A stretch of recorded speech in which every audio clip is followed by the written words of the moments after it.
Hello and welcome to episode number 6 of Mindful Meeting Podcast. I'm your host, King Abu.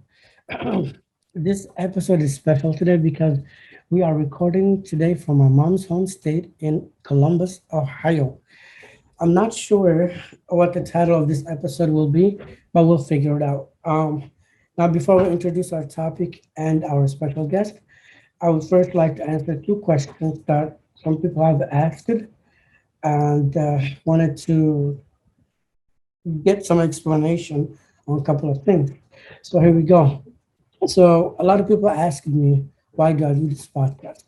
So the reason why I do it is because I think Allah has blessed me with the gift of talking and knowing how to articulate things and inspire people. But I had to learn that I had to inspire and motivate myself before I could do that. I love a quote that Maya Angelou, I think, she said that when you get, give, and when you learn, teach, right? So I'm hoping that what this platform will do for me and for all of our listeners, inshallah. And that's why I bring guests to the show for that purpose. I've always, even in my Somali culture, when you have a special occasion, we always go to the elders in the family. And in this case would be grandma or grandpa, right? And I'm always the one asking my grandfather or my uncles questions about religion, about life, sports, women, whatever the topic may be. And some of my cousins, I've noticed they would have the same question, but they didn't want to ask out of shyness or fear or whatever. So I noticed that I love to ask people questions and interview them. And so, in a nutshell, that's one of the reasons why I do this podcast. So the second question is, why have you only invited therapists to the show for season two? That's not entirely true. First of all, the first guest was Pastor Mike, but after him, it has only been therapists, and there's a reason for that. But don't worry, that's not the only people, inshallah, that will bring on the show. So the reason is, I think my journey started, my growth and discovering who I am and what Allah is expected from me when I got the divorce back in 2016. I think that's when growth began, and more so last year. I'll briefly tell you what happened last year, and then you'll understand why I like to associate with therapists and I like to talk to them and benefit from them.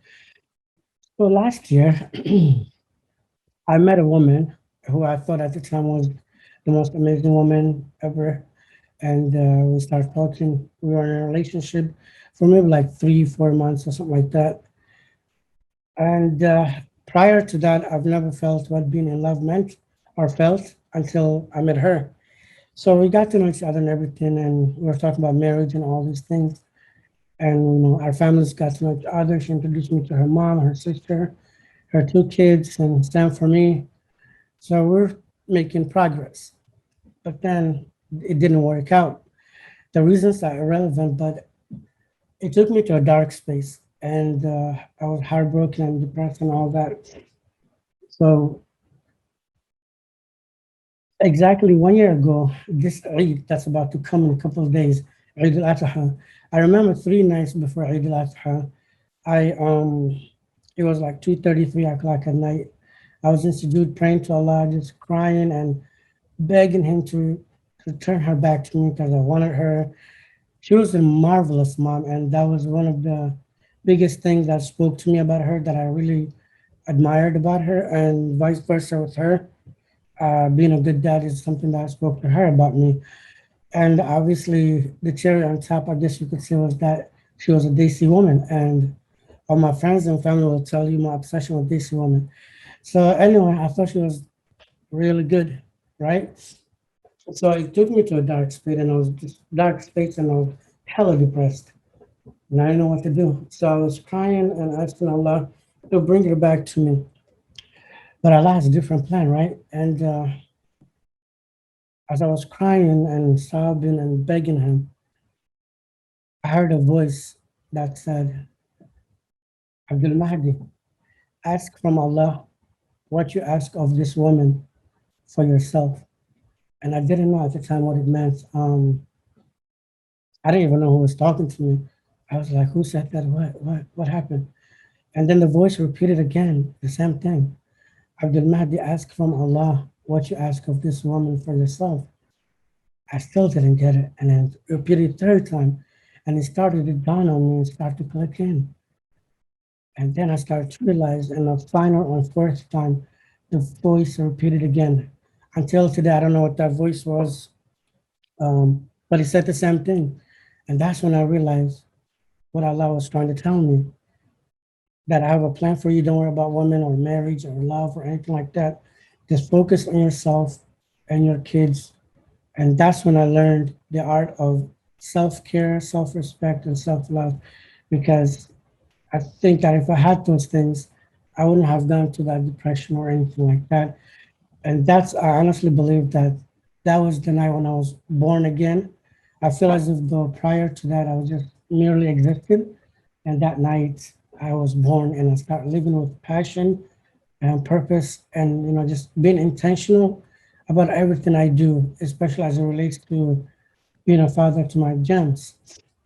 And Alhamdulillah, once I took that, I realized the difference, the profound and drastic difference it made in my life and the growth, the positive changes that was happening in my life. And along that journey, there were two, I guess, tools, if you want to say, that were instrumental and continue to be instrumental in that journey of my growth. And that's the Noble Quran and therapists. And that's the reason why I like to conversate with them or converse with them, because I've learned so much from them, the different perspectives, their insight, their wisdom, how they put pieces together to give me an understanding and a picture of the bigger image, right? Or bigger picture. And although there are a lot of things I disagree with him and philosophically or theoretically, but overall, I think they have been instrumental in that process for me. And now, alhamdulillah, for the first time, honestly, I don't live an unmarried man's life. I live a single man's life. Happy to be single for the first time since 2016 because I respect myself and I honor myself. And I don't believe that my life would be any more valuable because I add a woman to my picture. So Alhamdulillah for that, and that's the reason. With that in mind, let's go ahead and introduce our very patient guest. Oh, She's actually, something to that. say that Can again? can I just add something to what your story? Like I really appreciate your bravery and honesty and just sharing that with everybody because I'm sure that a lot of people can resonate with those same feelings. Yeah, And the detaching from someone that you really love is incredibly hard. And I can definitely relate to that as well, is that just separating yourself from that and also aligning ourselves with Allah, it's incredibly hard to do that. We think we're doing it. We think we're doing it all the time until we actually go through something like this. yeah, Thank you for sharing that. That's really brave. yeah, absolutely. Honestly, I was on the verge of leaving Islam, to be honest with you. Not last year, but just the whole divorce and everything. It's sad that when your parents can disown you just because you want to remove yourself from a toxic situation. And I was going through this, I guess, rebellious stage or phase in my life where I was angry at Allah Himself, at the ulama, the scholars, my mom, everyone, and I almost left Islam. But Quran spoke to me and said, come back, read this verse, read this surah, see what Allah is saying, not what anybody, how they're interpreting it, right? So, Alhamdulillah for the growth. So anyway, our guest is not actually a new guest. She's coming back for the second time. Alhamdulillah, we are grateful for that opportunity. And she is a licensed professional counselor and has a master's degree in mental health counseling. She's also the founder of Sekun Health and Rahman Designs. Gentle ladies and gentlemen, please join me in welcoming back Sister Anika Munshi. With Anika, it's great an honor and a pleasure all to have you back on the show. Welcome. Thank you for having me again. I'm excited to be here. Absolutely. So before we get started, I have a riddle for you. Last time you really threw me off. So Hopefully I'll do the same this time. Let's see. So in a single house story, right? Everything is yellow. We're talking about the furniture, the ceiling, the carpet, the walls, the silverware, everything. Question is, what color is the stairs? But you mentioned that it's a single story, right? Yeah, So there wouldn't be any stairs. you got it. That was an easy one. Next time I'll give you a hard one. Okay, Definitely. I'll be ready. Inshallah. All right. So, like I said, I don't know what we're going to title this episode yet, but we are talking about parents, how to deal with difficult parents or not even maybe difficult parents, but parents who come from a different time, different era, different generation than us. And, sometimes there's a cultural gap. So that's what we're addressing today, inshallah. So, what happens is often I hear people having difficulties surrounding the subject of parents, right? Many people have been abused by their parents and often come to religious leaders, the ulama that we were speaking about earlier, for advice. And oftentimes the answer is always the same. The famous chapter of the Holy Quran, chapter 17, verse 23. Allah says, don't say off to your parents, and that we need to obey them at any cost, no matter what.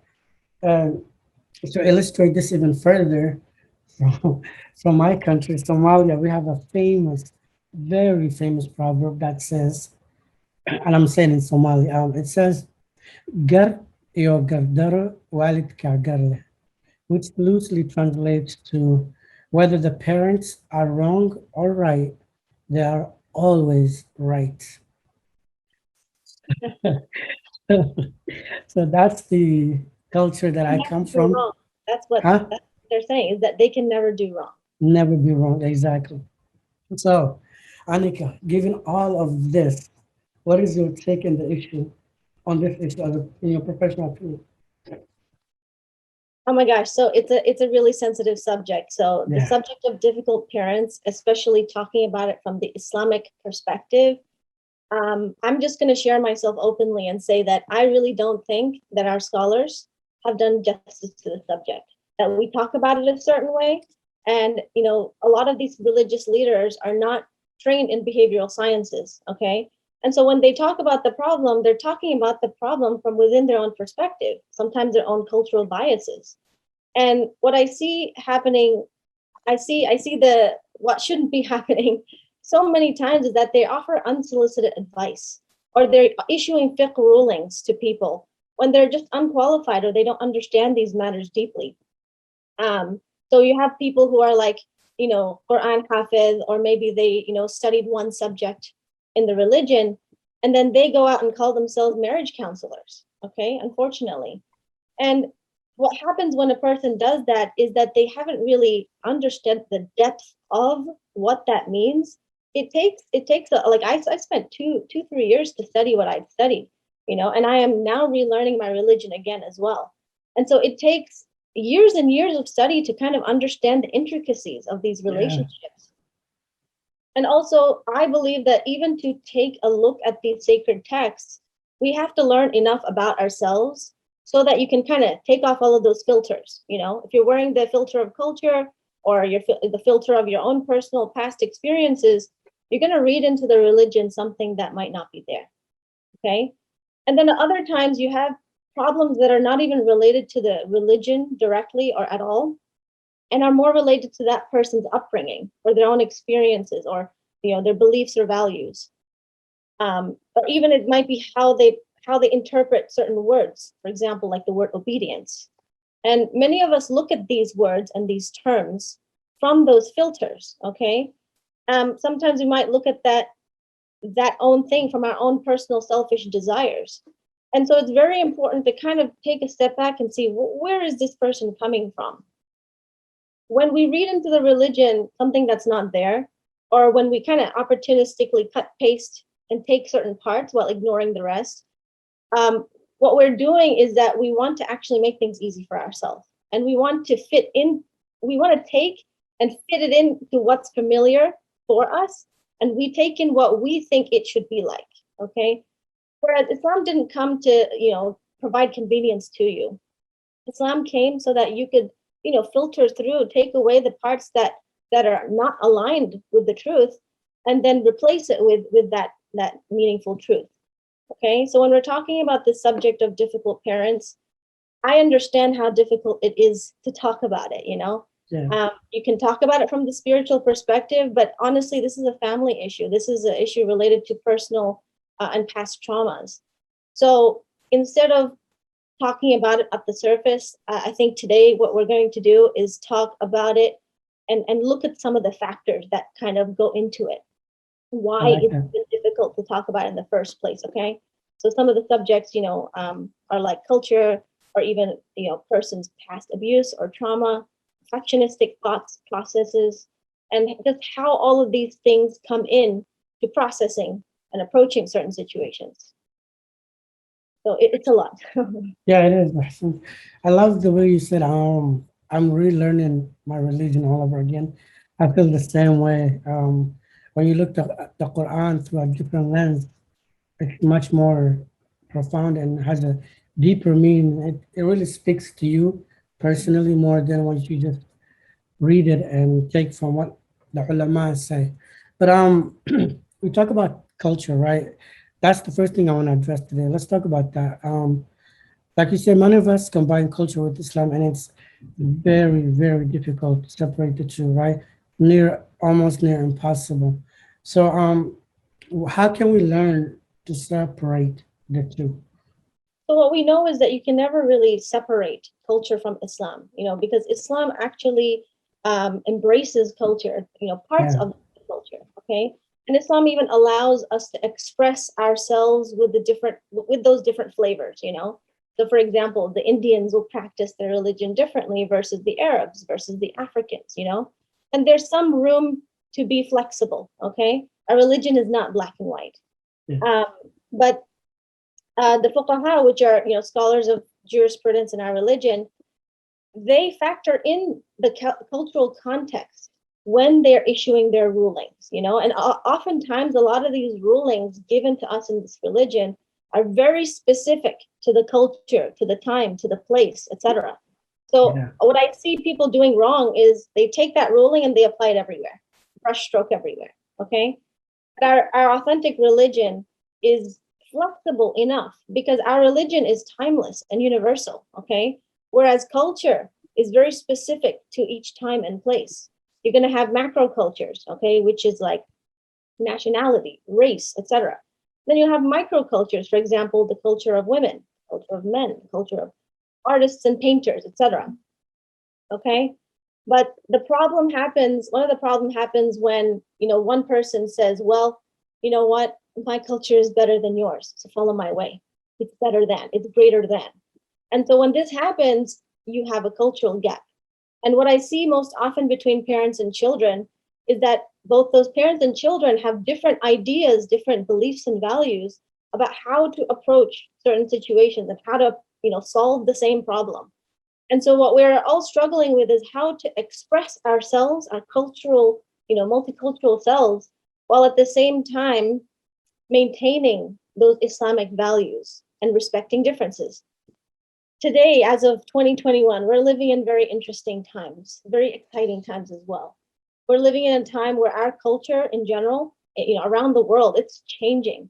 We're kind of recognizing some of the old traditional rules, you could say, and some of the deeply rooted issues that have been there for generations. So, for example, like racism, sexism, where we're learning about the wealth gap, tribalism, casteism, etc. And the list goes on. And many of us are kind of put in this position where we're kind of accepted to change, but a lot of us are stuck. We're afraid. We're afraid of the unknown. We're afraid of what's not familiar. We're afraid of changing and what that might mean for ourselves. So especially when it comes to our parents, it's very hard for them to make these shifts. For a lot of them, they came to this country. That's already a big enough change. So to expect them to have all these other changes, like sometimes they might feel as if they're out of control. One example I come across this one a lot, and I'm sure you guys all know this one, is the idea of respect. So my own parents' version of respect was, and I come from an Indian background, is that a respect is something that you give to an elder or a person who has higher status or authority than you. Okay. Whereas in my generation and my time living here in America, is that, we believe that respect is mutual. You offer it to any person, regardless of status. That doesn't mean that you put them on a pedestal. You treat them with equal dignity. They are human beings and have inherent value. But at the same time, we believe that when a person acts in, inappropriate ways, you're allowed to speak out against them, even if they are people of authority. So, and then there's also differences between individualistic and collectivistic cultures. So a collectivistic culture is one where they focus more on the entire group's needs. So these are the cultures who will talk about family honor or shame or status. Okay, and then you have individualistic cultures, which is the Western American cultures. And so these cultures are more about like, my personal needs matter. Even if like that doesn't fit in with society, well, I need to express myself, be myself. Whereas these guys, collectivistic cultures are more like, what, as long as we're kind of keeping, things in order out here, it doesn't matter if your physical or mental health is disrupted because we're maintaining this thing. Yeah. So I personally believe that Islam takes a hybrid approach where we kind of focus on both, but unfortunately we don't see that balance very often. Absolutely. So we're often taught to, as you said, obey our parents. But what happens when the parents themselves are narcissistic, right? What happens instead of being protected and provided like they should? We feel like they're causing harm to us, that they're not fulfilling their obligations. Yeah, so then there's a lot that goes into that question. I do feel, again, this is the main question that our scholars fail to address. They look at it from within their spiritual perspective, and they have every right to do that, but they focus on the idea of obedience itself. Whereas what I see is that maybe it's not so much about the Islamic principle or idea of obedience. Maybe what's underneath it is the kind of meaning that that person takes from that word, or like what that really looks like in action. Maybe it's not obedience, maybe it's abuse. Okay.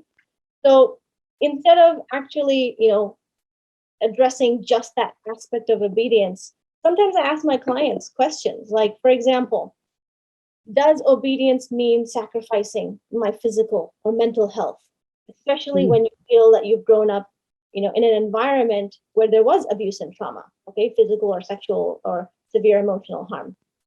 Does obedience mean that you have to submit yourself to that physical harm, if you don't do as they say? So oftentimes parents are so focused on obedience that they neglect their own responsibilities as parents to meet those children's physical, emotional, spiritual needs, okay? And they neglect to nurture them, to raise them, and giving them that space to kind of flexibly grow. And they use obedience as kind of like a harsh thing, like a boundary. Sometimes it's used as a weapon, okay? And like it's like you must do this or else, okay? And again, as a therapist, I'm going to have to say that sometimes we do that because we want to cover up our own helplessness and our own dependence. I kind of flip the script around and like, what is it that you're needing here? Why is it done in that way? So some parents might even turn to violence to train their children to become, I hate to say it, but their personal servants, okay? Or maybe they see that their children are an extension of themselves, okay? So they think that obedience is their God-given right. And so that they have the right to impose their wants and their desires and expect their children to fulfill them, okay? We know what Islam says about desires.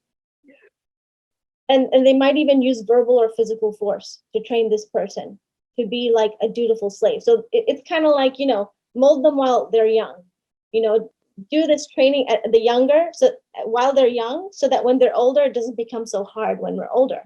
Okay.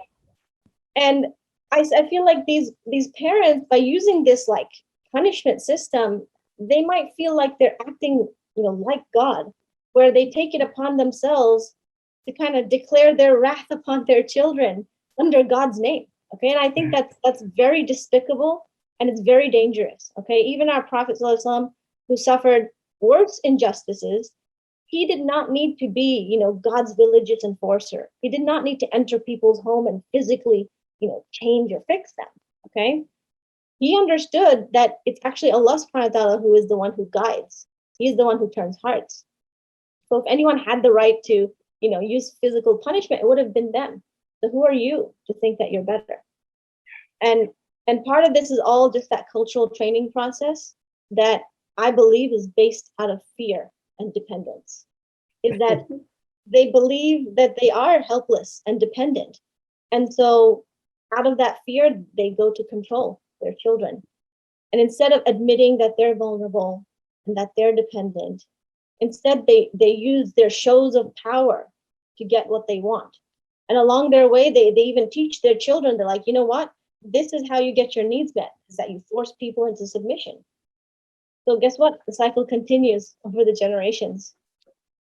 So sometimes parents don't use violence as a form of abuse. They use different forms of abuse, right? Like we mentioned, guilt tripping, shaming, and all these things. And sometimes they even use Quranic verses to justify those actions. How do you, or what do you take on that? Yeah. Some parents, they don't use violence at all, and they're like, oh, I'm such a good parent because I didn't lay my hand because my parents did that and I'm so much better. But these children haven't kind of grown out of this idea of power and control, of using Yeah, power and control. So okay, and then there's levels of that. Some parents will not use physical force, but they'll use verbal force. They'll use the criticism, devaluing, and it's well known. They don't shy away from it. yeah, Then you have the others who are still using power and control, but they're kind of slipping it underneath. On the outside, they're like smiling and pleasant, but you felt that. They got their thing going on. They're controlling. And if you don't do it, you will feel that way.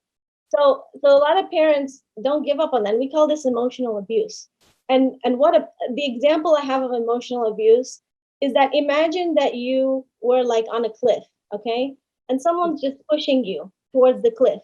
And they're like pushing, pushing, pushing. And you're like, okay, you know what? There's no danger yet. Just like, let me yeah. continue. Okay, maybe I'll think of a plan later, but it's not that bad yet. Okay. And you're going back, back, back. And maybe you feel like you can't. Okay. But this person is just pushing you. And then when you get to the edge of the cliff, you're like, oh crap, I better do something or else I'm going to fall off this cliff. And Yeah. so they're like, they push that person back. And at that moment, the person who's pushing is like, how dare you? See how bad you are?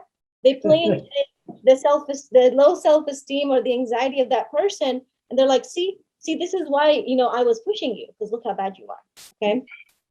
And oftentimes we feel like we don't have a position besides falling off the cliff. And that's the worst thing because we lose a lot of ourselves by doing that. And Absolutely. with children are in a naturally vulnerable position. They're still learning about who they are and what they can and can't do. So when parents use this method of pushing their boundaries so much, and it might be a very simple example, it might be that we tell our children like, finish eating. No, you're not done. You're still hungry. You still have space, right? They're subtly telling our children that you're not allowed to say no. You're not Yeah. allowed to know your own body. I know better than you. Okay. Um, and children feel like, well, maybe I don't know myself. Maybe I am dependent on my parents, and I Mm. really need my parents' approval. Tell me that I'm good enough, that I'm, who I am. And so they're kind of trained from a very young age to be dependent on that parent. So sometimes that is the strategy, that is the underlying motive or the goal, which is that if you keep children hungry for approval, if you keep them Mhm. hungry and striving in that way, then that way parents can come out on top each time and they can have their needs met. Okay. So we're kind of unmasking things here. Yeah, I love it. I Yeah. absolutely love that cliff analogy. I have a question for you though. Do you think parents are doing this intentionally to like they're intentional about their abuse and manipulation towards their children, or is it that it's just what they've known all their life? It's sometimes it's conscious, and Mm, those people are deviously minded, but then you have those people who are just doing this because that's what they've learned. So yeah. imagine that scenario I said earlier, is you have a person who's like, yeah, my parents use physical punishment, Hmm. I don't. But they didn't learn that the parent was also using Emotional. emotional violence Yeah. as well. And so this person is kind of just that's their model of how to do things, right? Their model of a parent was their own parent, so they end up doing all of the same things. Okay. And so now we're uncovering in the next generation, we're like, wait a second, that didn't work either. It's following the same patterns. Yeah.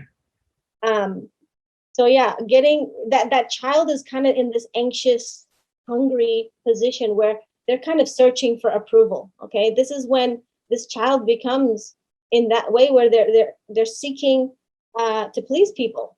They're kind of doing good things in order to get that feeling of I'm a good enough person. So the way the parents unconsciously train them is it's kind of like a carrot on a stick. So it's like, the carrot is kind of constantly moving ahead and you can never reach it, right? So Yeah. even when the child does something awesome and accomplishes something, these are the parents that are kind of like, yay, good job, okay. Or they might not even say that. They're like, okay, I need you to do something bad, you know? Yeah. Okay. And it's some of these parents are afraid that, well, what if I compliment my child? What if I raise them up?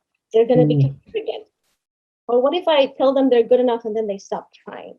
Okay. mm, And a lot of times internally, there's so much fear inside this parent.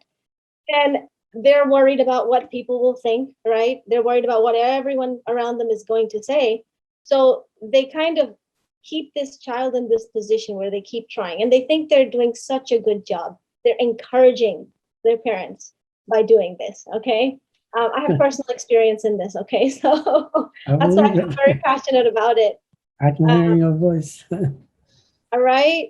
So, like, and one like example I could leave you with regarding this is that because we come from authoritarian cultures or styles of parenting, is that a lot of times our families operate in that same way. They operate like a monarchy. Okay, we have a king and a queen, and then we are their subjects. Okay, so what the parents are expecting at the end of the day is that you children are always going to be inferior, below us. And then as we get older and older and older, you treat us with that reverence, with that veneration, because look, we've done so much. And that's really difficult because Allah subhanahu wa ta'ala talks about arrogance in the Quran so much. I mean, that was the first sin out there. But then we make it okay for our parents to act that way. I would Yes, say that right next to shirk, you have arrogance, which is one of the most hated sins, right? And that's a absolutely. reason for us to disagree with our Absolutely. parents. So going back to that food thing you were talking about, like when we tell our kids, you're not supposed to know when you're full or whatever. You're only full when I tell you. I used to struggle with that because it takes me forever to cook. I'm not the greatest cook. So I would serve them and they wouldn't eat and they would just leave it. So for me, that was a learning moment for me to just study them, figure out what is actually the right amount of portion to serve them. Once I figured that out, now again, I keep going back to this because it's really what changed my life around, turned my life around, giving up control and power, and just observing the people around you whom you love and watch what they like and what they don't like, what's the triggering points. And if you can avoid that, you'll have a peaceful life, I believe. Yeah, I love what you said. It's easy to control, right? It's Yeah, easy to like just do this. Why? Oh, because I'm your mom, because I'm your dad. It's the easy way out. It's very convenient. absolutely. And we've learned that okay, that easy way is not really working. Okay, is that in the process we're kind of skipping all of these things, which is that everyone has feelings and emotions. Okay, now it's not about like taking care of every single feeling and being That's the other extreme. But also taking into consideration that that person's a human being. Even we fail to see that our own children are different from us. We think quite literally they're an extension of us. So therefore, like I heard one of my clients, she's like, well, I know how to deal with my daughter well because I'm a woman. And I'm like, well, have you ever considered that even though you both are women, you both are separate? What if, Mm. you know, you might not know her in certain areas?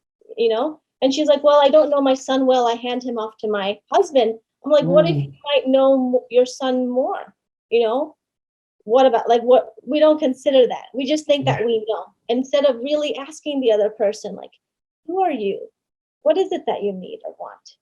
And instead of taking that approach of getting to know them, really like understanding their world, building that trust and communication, right? We're just like control because we're lazy, okay? And at the end of the day, we all want to be treated special, yeah, okay? So it's hard to undo the old ways. I admit it. It's hard. absolutely, absolutely. You touch on caretaking, right? The idea of, we're supposed to take care of our parents, especially as they age, right? But sometimes we struggle in the Muslim world, especially because Allah subhanahu wa ta'ala has given such a lofty status to our parents that one of the verses that really sends shivers down my spine is when he says, lower the wing of humility for them, right? So when you consider all of those things and not losing sight of being respectful towards them and honoring them, where do we find that balance of taking care of them, but at the same time, not taking an emotional toll on ourselves and our psyche, right? Not sacrificing our own needs to make mommy and daddy happy and taking care of them. Yeah, that's a really good question. And you said it right there. The key is balance. And the hard thing is trying to get there. Okay. So anytime like Islam says, be the best to your parents, right? And some people take that really far, okay, to the point where they are the best to their parents, but they are the worst to their family. So there's like black and white in their lives. And that's not what Islam says. Islam's like middle path everywhere you go. Because that's what we found out is that when we are doing the best in anything, something's got to give. All right. For example, getting the best degree, all right, or getting the best job. At Yeah, some point, you're having to give something up in order to reach that best. You're having to sacrifice something, right? absolutely. So what comes hand in hand with our, culture is that, you treat your parents best, but you're supposed to sacrifice your wife or your husband or your children, whatever. It's kind of understood. And those are the things that are not said, but they're Yeah, expected, right? unwritten rules, so to speak. Exactly, Yeah, unspoken rules, exactly. So in anything in life, and not just in the subject of parents, is that anytime you strive to be the best in everything, humanly, you won't be able to do that because you're gonna have to, like, you'll forget about the other aspects, right? But then again, there is nothing wrong with helping and caretaking. There's nothing wrong with being good to your parents and yeah, striving to be better every day. We also want to kind of look out for the extremes. Okay, so I'll always kind of give you this. I'm not going to say this is what you should do. Is that you just watch out for the two things? Is that you want to make sure, number one, not to burn yourself out. Okay, where you are able to maintain your life in balance and meet your own needs as well as others' needs. Okay, but at the other hand, you don't want to be caretaking so much that even if that person is arrogantly, behaving with you or criticizing you, that you're enabling their bad behavior. Okay. So in this place, compassion doesn't take the place of justice. Does that make sense? Is that a mm, lot of times we're like, just forgive, forgive, forgive. But that forgive is not really forgive from yeah, here. It's dismissing because it keeps the exactly. peace. Yeah. Yes, And by not saying something, by not like withdrawing and saying, I didn't like it when you said that. When we don't do that, we actually tell that person, oh, don't do that again to me, push me even more. That's what we're absolutely. saying. Instead, we need to step back and say, hey, back off. That's not okay. Okay. Or we can let them know that, hey, I feel overextended here. I can't do all of these things and I want to. I would like to, but I'm unable to, you know? Yeah, And then there you have some people who are like being dutiful and best to your parents. What that means to them is that you have to keep them happy all the time. You have to protect them from every negative feeling or every discomfort. It's that's a kind of heavy like, responsibility. right? I mean, to me, it seems unrealistic because what Yeah, you're saying, what they're saying is that you have to kind of treat your parent like a newborn baby, you know? pretty much. Yeah, And in my culture, I don't know if it's in yours or in others, but there's this belief that as people become older, they become like children again. that's Okay. the same. We believe the same. So what I've seen in my own family and in my culture is that as they get older, they treat them like they're helpless and frail. But the truth is that it's by treating them this way, the person starts acting that way. But if you empowered that person, then that person acts differently too. Okay. And by the way, science, neuroscience has come in and kind of, ruled that myth out. It says that, humans are resilient creatures Oh and they yeah, are capable of change at any age. All right. It's we who tell people you're done growing. At 40, you don't change, right? That's us that says that. But yeah. science is like, no, if you are willing to, you can change at any age. Okay. And when we treat our parents, when we're like socialized to treat our parents like they're like fragile human beings, okay, what we actually end up doing is we incapacitate them even further. All right. So by overprotecting them, like putting bubble wrap around them, and we're protecting every negative feeling and discomfort, what we're also doing is we're protecting them from growth, from learning how to be better human beings. Okay. Unfortunately, some people do this to their children too.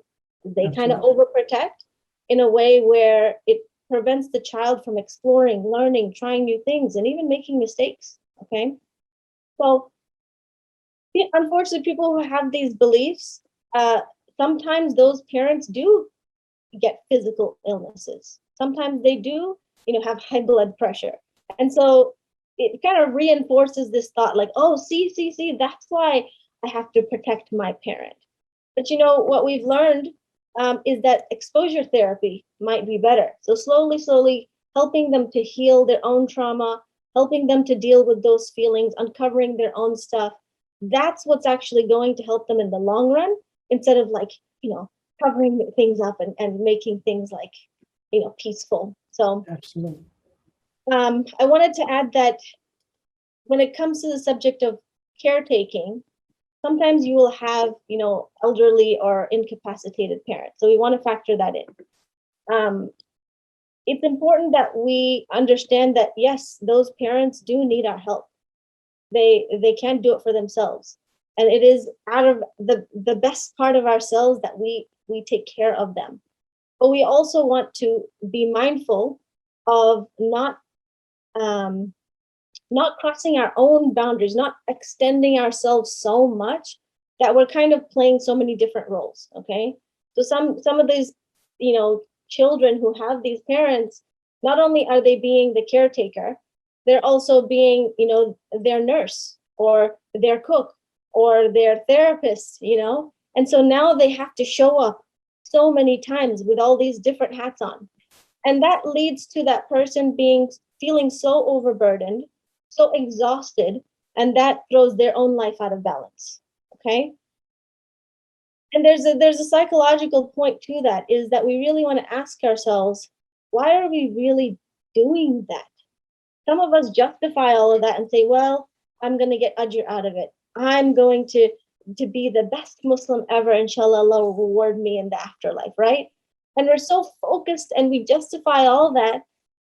But there's an inner part of it that I want you all to kind of focus on, is that do we, by doing that, by playing these roles, do we feel special by doing that?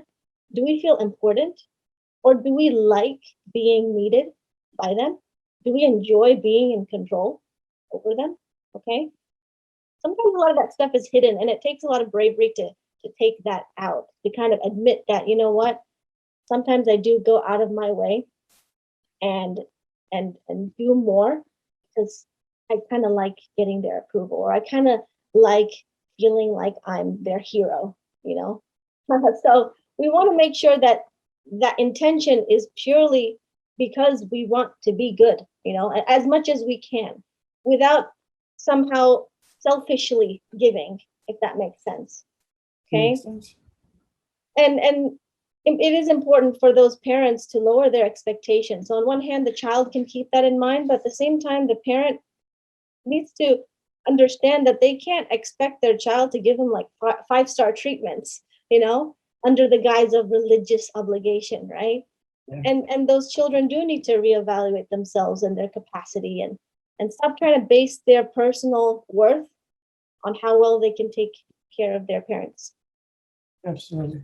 That's a very sensitive and delicate topic because even in my culture, the idea of like when your parents age, even if they're not meant ill or anything like that, just to not be able to have them live with you, which is the normal expectation, right? It's so frowned upon, and even me, for me personally, it's something I would, if like my mother right now was like 7 years of age and could barely walk or anything. And for me to even entertain the idea of putting her in a facility so somebody can take care of her while I'm here or any of her children, my other three siblings, is just, it's not something that would ever cross my mind. But I do understand where you're coming from. And now listening to you, you can easily fall into that trap of wanted to be needed, or you're doing it to be the hero or anything like that, as opposed to doing it for Allah subhanahu wa ta'ala and to, to gain his pleasure. And I mean, we read in the dua, Rabbi Ghfirli, no wait, how did that dua go? Slipped my mind. Rabbi rahmahuma kama rabbayani saghira, right? So we're asking Allah to have mercy on our parents in the same way they showed mercy to us. So even from this verse, we can tell that to a degree, Allah is, holding us accountable, if you will, to look after our parents, right? But not at the expense of ourselves. But I don't think, like you said, it's a black and white area. I think it's very gray and it's very It depends on the situational. situation. Yeah, exactly, exactly. Also, like what we tend to do is we're being merciful to others, but and we're expecting that if we're merciful, the other one person's merciful to us. You know, sometimes a person is not merciful to us, you know, Yeah, they're unable yeah, to. And we need to step in and give that mercy to ourselves. So that's where the whole self-care comes in, is like, okay, if I keep doing this and expecting that I'm gonna get some good job or pat on the back, and I don't get it, like, is that going to affect my mental health when I go oh, back to my family or when I'm yeah, with my children? At that point, we need to scale it back and be like, look, need to know my capacity. How much can I absolutely, really give to my parents without straining myself? absolutely, 100%. Because even when the Prophet, peace be upon him, was saying that the best Muslim or the best amongst you is the one who's best to his family, and I'm the best to my family. That's the famous hadith. But when he was saying that, his parents were not alive. So he was referring to his children, his wives, in that regard. So I definitely agree with you. It cannot be at the expense of putting stress on your spouse and or your children by looking after your parents. Speaking about parents and them expecting a lot from us, or sometimes you have these parents who pretty much want their children to be robotic, right? They prevent them from making mistakes. They want to be the perfect children. And most of the time, at least from my observation, it's just about bragging rights. So I can tell the community members, oh, my daughter is so and so, or my son is this and that. So I guess my question is, can you tell us a little bit more how perfectionism shows up in Muslim families and what we can do to, if it's possible, to prevent that? Yes, a lot of people think perfectionism is just the normal way of doing things. So again, I'm going to go back to the culture and the what's pre-programmed. Okay. Yeah. So I'd encourage you all to look into perfectionism. I know we don't have the time to talk about it here, but briefly, perfectionism is anytime we have those arbitrary or high or unrealistic rules, or maybe there's too many rules. And so we expect that person to be the best. Well, not just the best, but better than my friends, enough so that makes me look special and important. Okay.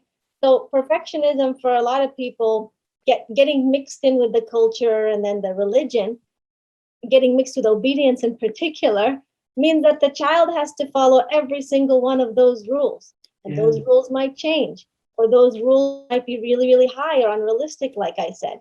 And so the child, if they skip one of the rules or they make a mistake, they feel like I'm such a sinner. I'm a bad Muslim because I didn't follow those rules. Okay. That's when you know it's a problem not related to religion. Okay. So let me give you guys or some examples here. So, for example, say you have an adult child, who is caretaking for their parents. Sometimes that child is giving the parent a certain amount of money, okay? And the parent expects that child to give them a certain amount of money, and if you don't, then you're a bad child. All right? So this child feels like, well, in order to keep my parent happy and not make them feel uncomfortable or having negative feelings, I'm going to give them this much. Or maybe they allow their parents to dig in from their salary, okay, without setting any boundaries. Um, so, or it might even be like with the younger child is when it comes to choosing their profession, the parent might be like, well, because I was a doctor, you have to be a doctor. Because we had a standard of living a certain way, you got to have that standard of living. So they think obedience is all about micromanaging that person's life, okay? Another example is, again, these are from real people that I've talked to, is that imagine you have a adult daughter, okay, who comes to visit her parents, or even a daughter-in-law, okay? And when she comes home, the parent might expect her to cook a 5-course meal, or might cook in the cuisine that the parent prefers. And, if she's neglecting her children, he or she might tell the daughter or daughter-in-law that, you know what, Allah's going to reward you. At least you're serving your parents. But at the same time, these parents are taking away the time that she could be spending with her children, building a bond and connection with them.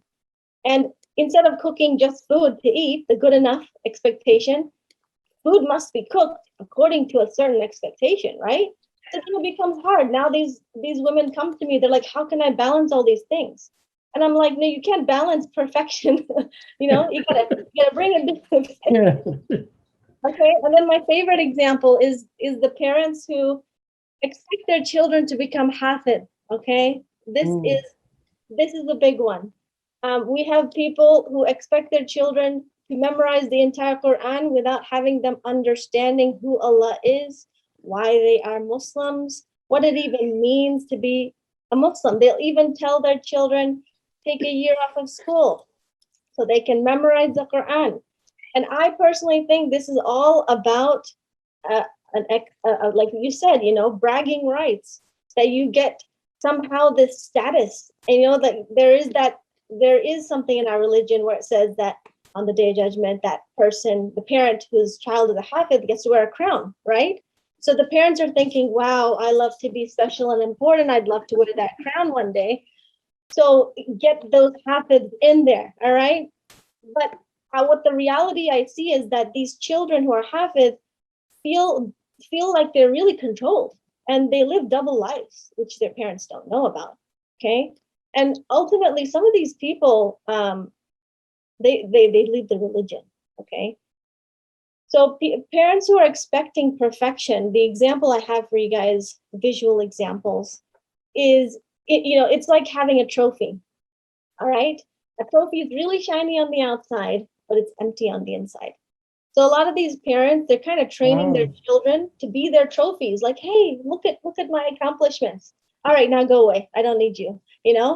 So it's a really cutthroat. And so the child thinks that, oh, my parent wants best for me and wants me to become this awesome person. Deep inside, maybe I'm telling you some uncomfortable truth. I know it's going to hurt, but it's better said than unsaid. Because Absolutely. these parents, when they need to reflect and look within, are they really worshiping Allah here? Or are these parents worshiping themselves? Okay. Ooh, I know that's deep. I know that's ooh. deep. Are their rules based on what is truth? Or are they kind of covering them up and creating rules that make themselves look good? Okay. And I speak to these kids, okay? Some of these kids are pushed to such limits to be perfect, again, spiritually perfect, whatever. And they're guilted and shamed and told that if they don't do this, then they're sinners, okay? Or if they don't wear the hijab right now, tomorrow, next day, then they are bad. They're shamed. And it's like if they don't do as they say, these parents withdraw their love. In fact, they'll say, Allah doesn't love you. So that, like it's really hard for a child to feel like, oh my gosh, my parents don't love me. Allah doesn't love me. I'm such a bad person. And so I'll be real. A lot of these kids, they leave their religion. I call Yeah. this spiritual abuse because these parents are using the religion as a weapon, they're very rigid and perfectionistic version of the religion, pushing the children's limits and pushing them away from Islam itself. Okay, some of them spite them and leave the religion altogether, and they purposely break the rules of Islam in particular to kind of get back at these parents. You know, and I know how painful that must be for a parent to see your child do that, but it's not okay to use the religion in that way. Absolutely. I really loved what you said, the cliff analogy from earlier, and now the trophy analogy. Wow, man. She said, are they worshiping Allah or are they worshiping themselves? Ooh, These kind of like trophies are like idols. Okay, that's right. another analogy, right? So Yeah, we set these things up and then we kind of worship the status, the power, the achievement, instead of really looking at the whole point of it all, the meaning behind it. yeah, What are you doing all absolutely. No, I do appreciate your honesty and openness. I'm sure that wasn't easy things to talk about. This whole entire these topics or off topics of just parenting are very sensitive and very hard to talk about because the ego is also involved. So anytime the ego is involved, it's a very touchy, right? But I'm glad you mentioned that because I do believe there it's a topic that resonates with obviously you and I and with a lot of our listeners and viewers. But if the parents' perfectionist expectations are the problem, right? Then how can a person set boundaries with them? How can that be done in the best possible way? Yeah, again, the best possible way. I caught that. Okay. So, but we can try. All right. But you're right. It is so hard to set boundaries in cultures. Again, something I'll share about myself is that when I set boundaries, what as a woman in this type of a culture, they weren't having it at all. You know, to set a boundary in my position meant that I was a bad daughter. I was a failure. I wasn't doing the right thing. Right. And it sounds like for you too, setting boundaries with your parents when it came to a toxic relationship, they weren't having it. Okay. Yeah, So sometimes it's anti culture to set boundaries. And they'll say, oh, yeah, that's coming from that individualistic culture, setting boundaries. Now, I'm not saying setting walls up so that, no one can come through. exactly. That's called rigid boundaries, and that's not healthy either, but also not being so exposed and open, all right, so that people can take away from yourself, your soul, having some sense of security within yourself, feeling protected to a healthy sense, so that when things come in, all right, they don't go all the way in. So, so in the culture, if a person sets a boundary, it's seen as disrespect or disobedience. Yeah, You're not allowed to say no. You're not allowed to say I disagree with you. Okay. Oh man. And when those children do set those boundaries, like I said, they get cut off physically or emotionally. Okay. Now, in the case of physical and sexual abuse, okay, that's a situation of its own, or even severe emotional abuse. My take is that cutting off for some time is actually healthy. It's a must. All right. Even Ibrahim alayhi salam was thrown into the fire by his father. He needs to stay away from that father. Okay. Same thing with Musa alayhi salam. If he didn't leave that place, those people would have killed him. He needed to take a little time, all right, maybe a year or 2 years, or maybe some more, and go away. Take some time to strengthen yourself, to heal yourself, okay? And then when you feel strong enough, coming back. But if your situation's manageable, okay, and say the parent is critical or, mildly to moderately emotionally abusive, then there are different types of boundaries we can set. Maybe you can be physically there, but emotionally and intellectually, there's some Disconnected. separation Mhm. between. And the purpose of setting these boundaries is to protect yourself and to maintain yourself so that you don't suffer any internal damage. But setting a boundary doesn't mean that I'm closed to ideas and closed to feedback. No. Setting a boundary can look like, I disagree with that, but what's your perspective? Let me hear you out. But at the end of the day, you can't force me to do those things. I do want to do it this way, and maybe I might change my mind. Okay. So boundaries are not an on and off switch. Yeah, We could talk about boundaries forever, but I see them as a little bit more complicated than that. But it is important at the end of the day to remember to have compassion at the end of the day for people, both parents and children. Is that Allah mentions in Surah Balad, is that compassion, rahmah, is the best good thing that you can do. Okay? And being compassionate, we can be compassionate and understand that underneath it all, underneath our parents, shoulds and telling us what to do, and even the children, that we're human beings. We have human needs. Okay? And our parents in particular, they came from a time where their own needs and who they were not being respected unless they were something special. Okay? That's their reality. And they're playing out these patterns. Okay? But we want to be able to recognize that, what, it's not my job to fix or change you necessarily. I can tell you that that's not helpful, but it may take them some time to kind of get out of that.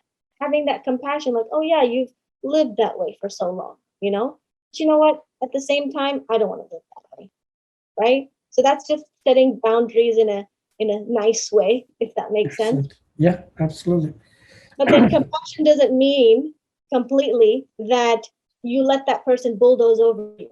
All right. Right. So, exactly. A lot of people think that, well, being nice means I have to kind of do everything they say and agree with everything. No, you know, being kind of nice means that we still can protect ourselves and let them know our limits. So, compassion, again, does not take the place of justice. Excellent. I love Otherwise, that. it becomes enabling bad behavior. Absolutely, 100%.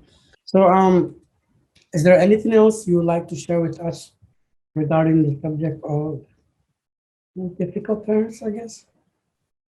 Yes, there is actually. So, Enlighten us. I feel like Allah gives the best of parables in the Quran, and I really like the example of shajara tayyiba, and I really love just the example of a tree because just reflecting on Allah's signs, we can learn so much about how Allah's universe works. Okay, maybe by looking at it, we can learn some things about ourselves. So the example of the tree is really profound in our religion. And also, if we were to apply it to this situation, I really think it's something we can reflect on. So I want you all to imagine a young tree, a little sapling. As the sapling is growing, we don't expect this little sapling to bear us fruits or shade, do we? We don't. In fact, we continue to water this young tree. We're patient. We offer it the right nutrients, the right sun, the right shade. We prune it, and then we wait till it's ready. We're not jumping on it the moment that it bears its first fruit and it's like, finally, I'm waiting. We wait till the fruit is ripe. We wait till there are many fruits. And at the same time, um, while the tree is growing into its like mature self, the tree is also learning how to take care of other, animals. So the bees and the bugs and the small animals might be benefiting from this tree's shade or burrows, or from the bark or whatever, the leaves. um, so the tree is kind of getting a little bit of practice in learning how to caretake for others. But the tree is also something that during the winter months, tree sheds its leaves. Okay, in other words, the tree is very selfish. And it's like, you know what, I'm going to preserve myself. I don't really have the capacity to deal with, take care of me and all of you. And what's expected here is that those animals are kind of expected to take care of themselves, you know and hibernate, or or migrate to another land, or gather fruits and nuts and bury them. But they're expected to do that until the tree is fit to, like, give back again. And the animals understand that. The animals understand that this is only until the tree can regain its strength. And the animals understand that, we can't be fully dependent and reliant on this tree. We gotta take care of some things by ourselves. So you can see where I'm headed with this. Yeah. You're on a roll today, mashallah. Huh? You are on a roll today, mashallah. Oh, thank you. Yeah, I'm a thinker, and I think about these things a lot. So yeah, these animals are taking care of themselves for a short time, and it's kind of done in such a calculated motion, right? Where these animals take care of themselves, and then they come back to the tree, and it's kind of this like undulating cycle. But unfortunately, I don't see this with the clients and families. All right. I see that the children from a very young age are not adequately nurtured. And what I mean by that is that their emotional needs in particular are not being met. A lot of them are fed, they have a roof over their head, but that's it. Okay. And some kids are not even given that. And they're expected to grow into independent, responsible, human beings. And that's not how it works. These kids are kind of expected by that culture to sacrifice their own needs and wants for the sake of the parents' needs and wants. Or it might even be the parent who's relying on that child at a very young age. Okay, so kind of leaning on the tree. All right, when the child's not developmentally ready, the tree's stump, or the trunk is not strong enough.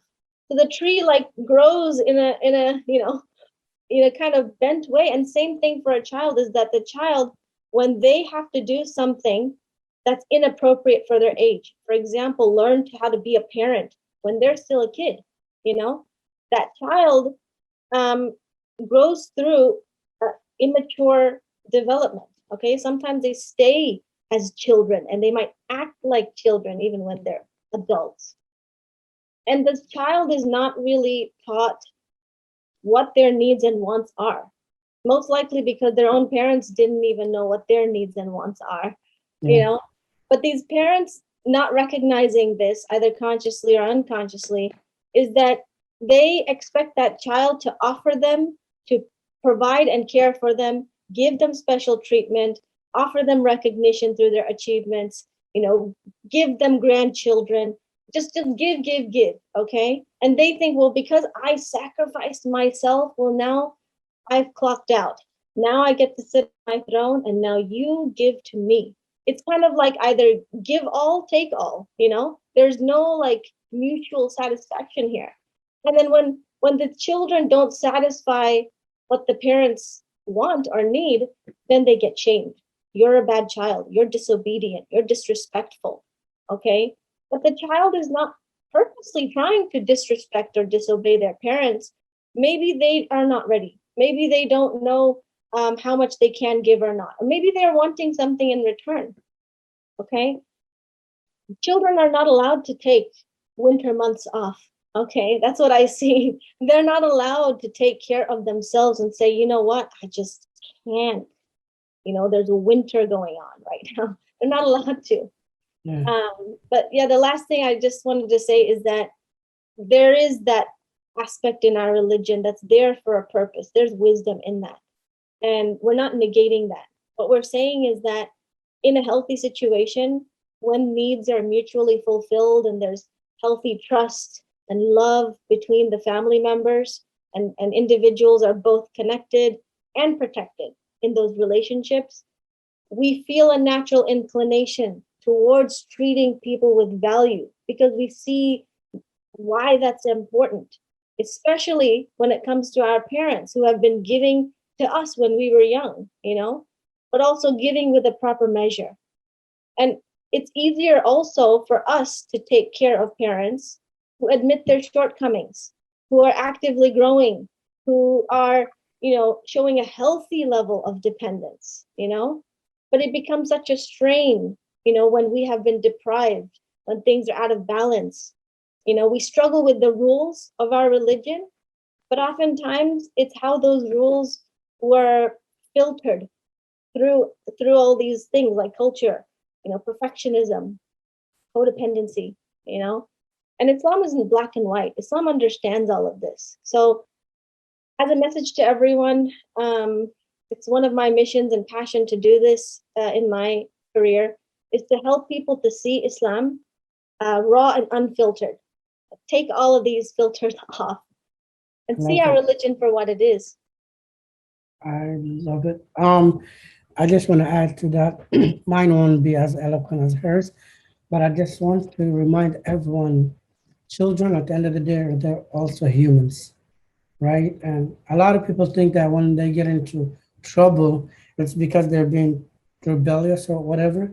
But what I've discovered in the 11 years I've been a dad is that they're actually not being a rebel or anything. They're just, the word I like to use is just exploring. They're just trying to figure out how to grow, what they can do, what their limits are, what their potentials are. But because it inconveniences us, we see it as a trouble. So um, we'll leave it at that for now. Inshallah, I hope this conversation will enlighten all of us to become better parents, better Muslims, and really just better humans, period.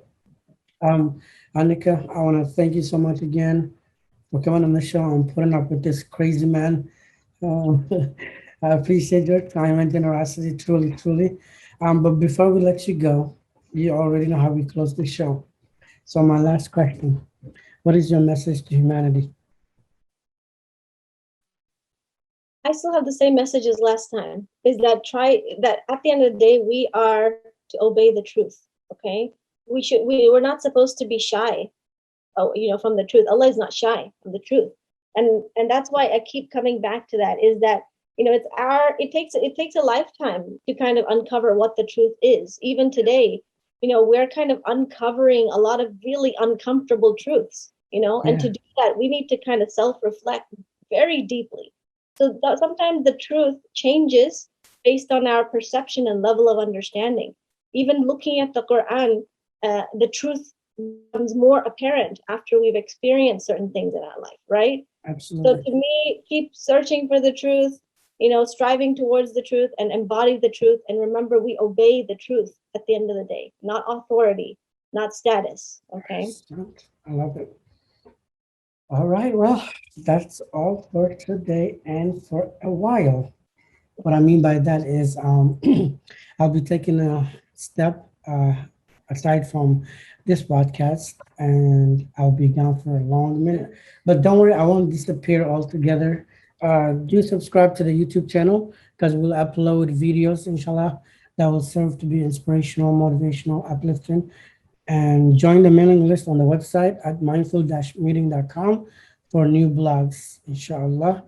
Until then, keep my voice and I in your du'as, and I hope you guys have a wonderful early or belated Eid Mubarak, depending on when episode will be released. And until then, I'm your host, King Abu, saying so long, and please remember to treat each other with kindness. Goodbye.